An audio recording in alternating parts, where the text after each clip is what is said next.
Barangkali karena kompleksitas ini juga divisi teknis disebut juga punya julukan jantungnya pemilu, gitu ya Bu? Iya betul ini ya. Oke. Pekerjaan yang seberat apapun itu akan menjadi ringan. Kuncinya tadi komunikasi, koordinasi dan bersinergisat itu sangat sangat penting ini itu. Redesign penyederhanaan surat suara untuk pemilu 2024. 3 model yang sudah disampaikan KPU sebagai bagian dari inovasi dan untuk penyederhanaan.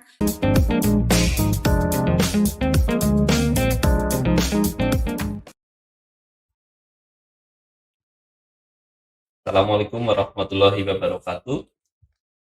Dulur KPU Banyumas, ketemu lagi dalam program Ngodemas, Ngobrol Demokrasi KPU Banyumas, seri Dialog Tokoh. Bersama saya, Hanan Miyoko, anggota KPU Kabupaten Banyumas. Pada kesempatan kali ini, studio Ngodemas kehadiran tamu istimewa. Siapa beliau?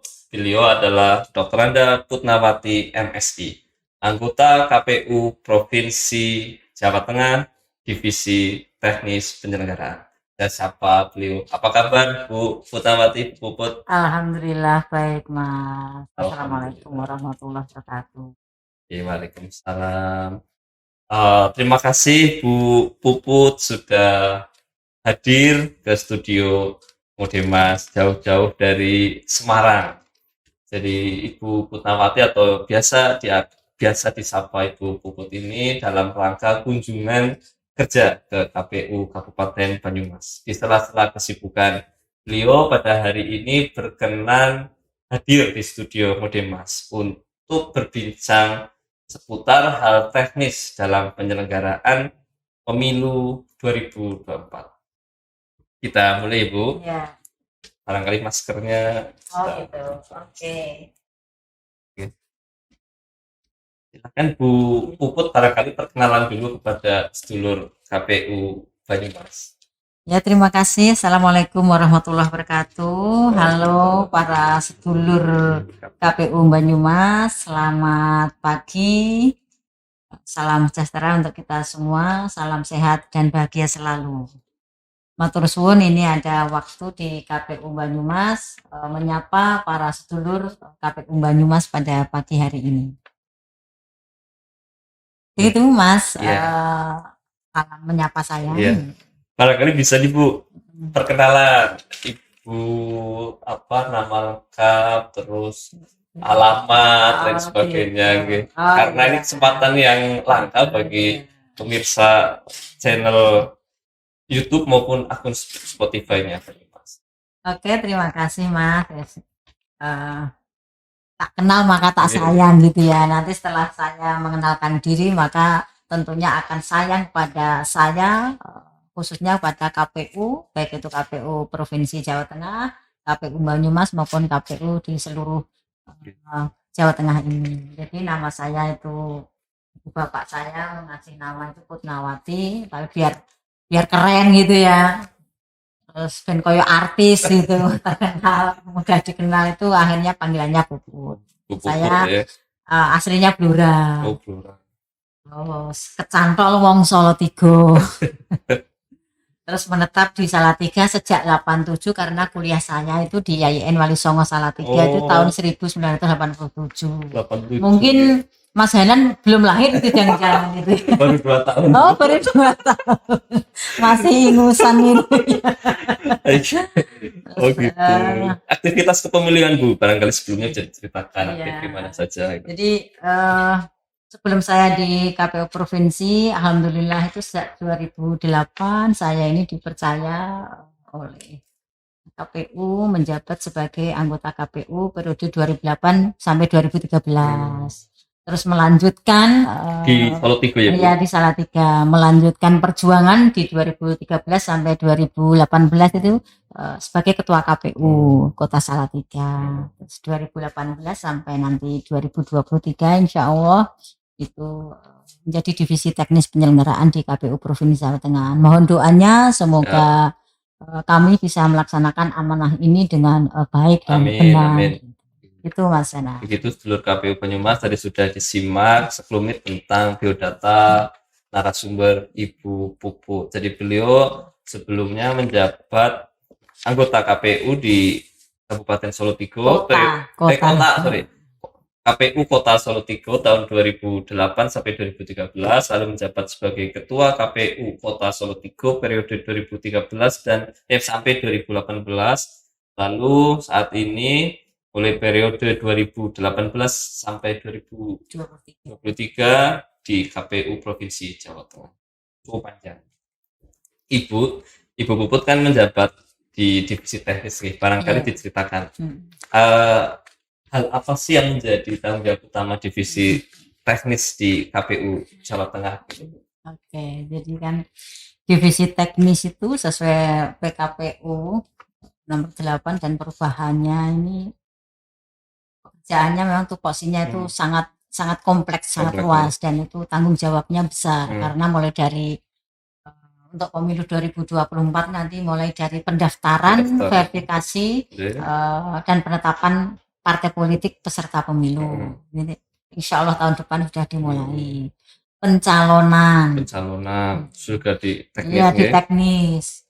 Setelah pencalonan, dana kampanye juga masuk wilayahnya tupoksinya divisi teknis. Setelah itu pemungutan, penghitungan suara, rekapitulasi serta penetapan calon terpilih itu adalah tupoksinya teknis. Walaupun begitu pekerjaan yang sangat berat ini karena KPU adalah kolektif kolegial, maka di sempuyung bareng-bareng berbagai divisi, berbagai lintas sektor divisi, bagian ini menyatu untuk mewujudkan atau menyelesaikan tahapan-tahapan yang dilakukan di divisi teknis.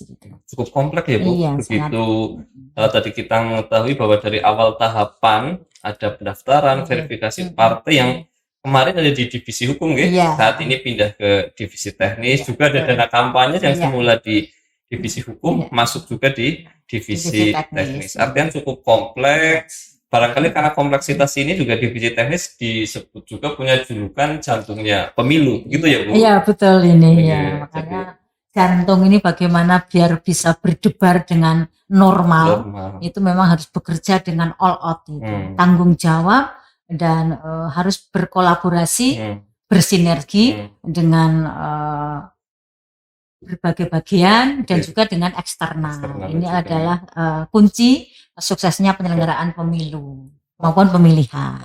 Itu sedulur KPU Banyumas tadi sudah dijelaskan sebelumnya tentang apa yang menjadi tugas dari divisi teknis penyelenggaraan baik bertingkat mulai dari RI, provinsi sampai ke kabupaten. Maksud tadi juga belum disinggung soal PAW ya Bu ya, menjadi tugas menjadi tugas divisi teknis penggantian antar waktu anggota DPR baik RI, provinsi maupun kabupaten.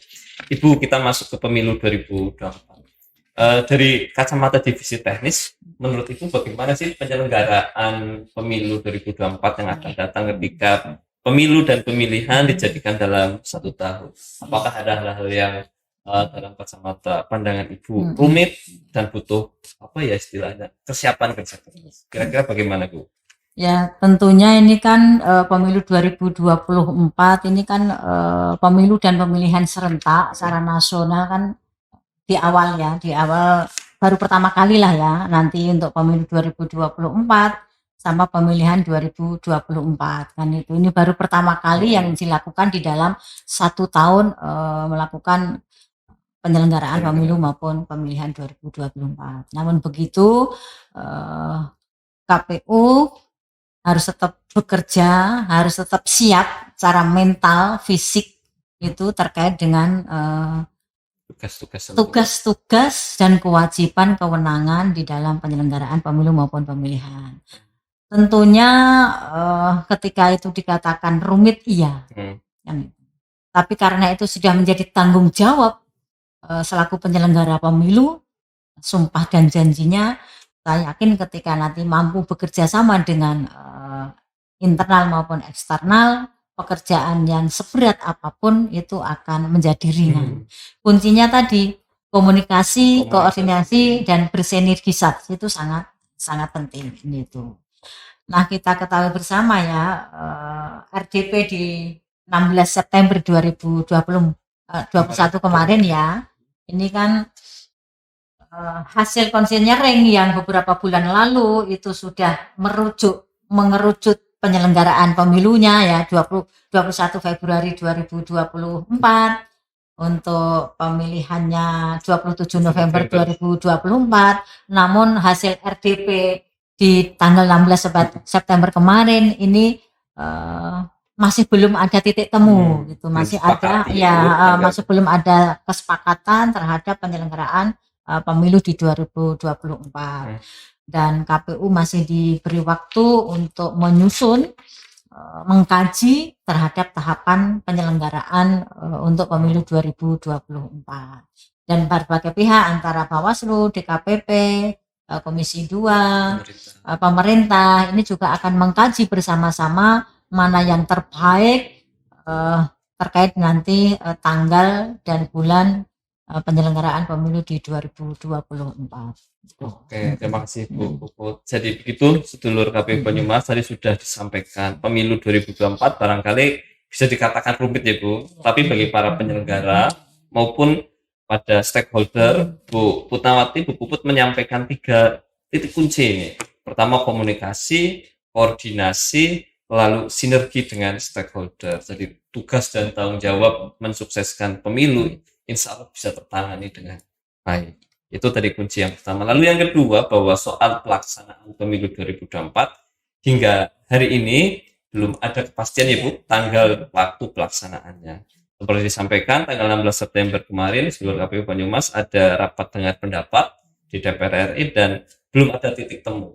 Sampai saat ini masih ada tindak lanjut untuk melakukan kajian terhadap pelaksanaan tahapan. Semoga dalam beberapa waktu ke depan segera ada informasi ya Bu, biar semuanya bisa bersiap. Selanjutnya Bu Puput, kemarin sempat ada sosialisasi wacana penyederhanaan surat suara. Jadi harapannya seperti apa sih Bu dengan adanya surat suara yang sederhana ini? Barangkali bisa disampaikan pada sedulur KPU Banyumas. Walaupun penyelenggaraan pemilu ini belum ada kesepakatan waktu, namun KPU RI sudah melaksanakan tahapan-tahapan atau persiapan-persiapan terkait dengan salah satunya adalah redesain penyederhanaan surat suara untuk pemilu 2024. Apa toh alasan penyederhanaan itu oleh KPU RI mengadakan terobosan-terobosan itu ya, mengadakan inovasi-inovasi terkait dengan penyederhanaan surat suara. Itu yang pertama adalah hasil evaluasi pemilu 2019. Begitu surat suara ini lebar-lebar gitu ya, untuk DPR, DPD, DPRD provinsi, DPRD kabupaten kota itu kan satu koran. Ini kan juga ada demand juga ya itu. Nah, hasil evaluasi kemarin ini juga menyulitkan penyelenggara pemilu. Maka KPPS utamanya Badan Head Hoc itu di 2019 itu ada beberapa yang jadi korban, entah itu sakit, entah bahkan meninggal dunia. Nah, dari situlah KPU RI melakukan terobosan bagaimana nanti penyelenggaraan pemilu di 2024 tidak ada korban seperti yang di pemilu 2019. Yang kedua adalah memudahkan pemilih gitu, memudahkan pemilih, terus nanti suaranya juga dalam mengekspresikan menggunakan pemilih ini, menggunakan hak pilihnya ini benar-benar sah dan benar, tidak ada surat suara nanti yang tidak sah. Jadi memudahkan pemilih, juga memudahkan penyelenggara pemilu, juga peserta pemilu. Selanjutnya adalah efektif efisien. Misalnya kalau kemarin itu surat suaranya 5, ini nanti ada 3 form model. 3 model, salah satunya adalah dari 5 jenis surat suara itu nanti menjadi 1 surat suara. Jadi pemilu surat suara presiden, wakil presiden, di bawahnya nanti DPR, di bawahnya lagi DPR provinsi, di bawahnya lagi DPRD kabupaten kota, di bawahnya lagi adalah DPD. Dan itu nanti yang diberikan format KPU, nanti tandanya adalah menuliskan angka. Itu nanti ada kolom tersendiri untuk menuliskan angka. Angka berapa nanti calon yang ada di situ yang akan dipilih oleh pemilih. Yang kedua model 5 yaitu itu dipisah. Tadi ini menjadi satu jenis surat suara. Nah, yang ini dipisah 5 jenis surat suara menjadi dua dua lembar. DPD-nya dipisah gitu. DPD-nya dipisah. Jadi nanti dengan mencoblos. Nanti presiden, bawahnya DPR, DPRD provinsi, DPRD kabupaten kota, yang jenis lagi surat suara tersendiri adalah DPD. Nah, yang model ke-6 ini model ketiga, jadi kalau kemarin ini di model ke-6 di nomor ketiga itu adalah juga dipisah juga. Dipisah pemilu presiden, wakil presiden, DPR RI, DPRD provinsi, DPRD kabupaten kota menjadi satu surat suara dan DPD-nya tersendiri. Sama yang di model 5, cuman tanda pemberian suaranya adalah dengan mencentang. Gitu. Ini 3 model yang sudah disampaikan KPU sebagai bagian dari inovasi dan untuk penyederhanaan. Prinsipnya adalah memudahkan pemilih, peserta pemilu, sama juga penyelenggara pemilu efisien, karena nanti kalau kemarin 5 jenis surat suara tentunya kotak suaranya kan 5 kan itu. Ini ketika nanti 1 atau 2 artinya kan kotak suaranya mengikuti surat suara ini kan gitu. Jadi ini adalah efisien. Jadi seperti itu alasan-alasan yang dilakukan oleh KPU di dalam penyederhanaan. Dan penyederhanaan ini juga sudah disupport oleh berbagai pihak. LIPI sudah mengadakan survei. Kompas, Litbang Kompas juga demikian. Jadi ini adalah supporting masyarakat kepada KPU bahwa ada persetujuan dari publik untuk penyederhanaan surat suara. Gitu Mas. Oke, terima kasih Bu sudah lengkap. Seluruh KPU Banyumas tadi Bu Putawati sudah mengulas seputar rencana dari KPU RI melakukan redesign atau menyusun desain ulang terhadap surat suara. Kemarin ada 5 dan besok ini di pemilu 2024 ada 3 model tadi sudah diulas, model 1, model 5 dan model 6. Ada opsi untuk menulis di model pertama 5 pemilihan jadi 1. Lalu ada juga di model kelima mencoblos dipisah antara presiden, DPR, DPRD provinsi dan DPRD kabupaten, dan DPD dipisah. Ini tandanya mencoblos. Lalu di model ke-3, desain ke-6, ini modelnya adalah centrang. Ada 2 lembar, presiden, DPR RI, DPRD provinsi dan DPRD kabupaten. Lembar kedua adalah DPD.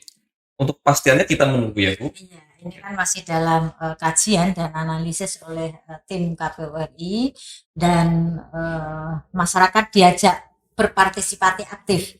Jadi penyederhanaan surat suara ini di samping penyelenggara pemilu, maka memang ini harus disosialisasikan secara luas. Gitu. Walaupun ini belum firm, masih ada ini, maka kita butuh masukan-masukan dari para pihak mana yang nanti menjadi kajian yang akan ditetapkan menjadi surat suara pemilu 2024. Oke, jadi pada kesempatan ini adalah saatnya masyarakat, stakeholder memberikan masukan ya Bu pada KPU nanti untuk bisa memberikan apa sih yang baik, apa sih kekurangannya seperti itu, sehingga menjadi pertimbangan yang tepat ketika kebijakan itu diputuskan.